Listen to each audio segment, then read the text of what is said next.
Hey, I'm Matthew Giorgio. If you made it here, it means you're taking an important step towards starting or leveling up your career in business, or exploring starting your own business someday. This training is the best place to start, and it's also the fastest.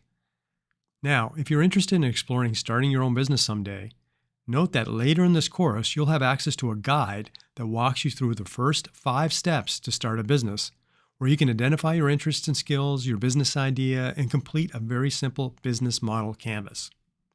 And if you're still searching for a business idea, you also get a list of 76 side hustles and businesses you can do to earn money right now with little or no investment.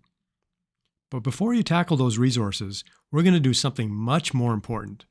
We're going to dive into operating a simulated business. Because the absolute most effective way to experience entrepreneurship is to actually run a business.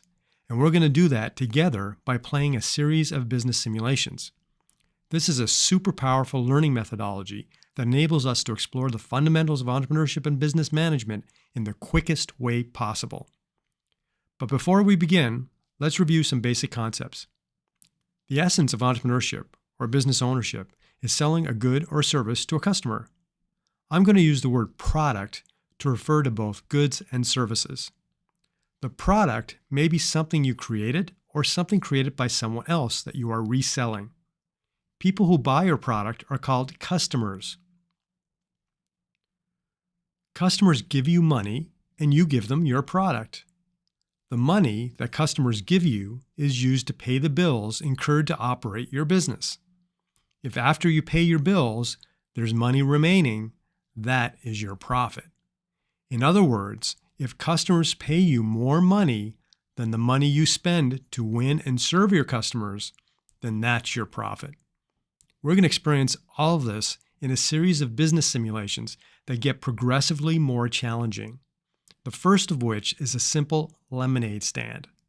Now, don't be fooled by the simplicity of this first business, as it's going to provide us with the fundamentals. It doesn't matter what type of business you may aspire to run someday, a food business, a tech company, or a coaching service, the fundamentals we're going to experience here are the same. Okay, enough talk, let's play.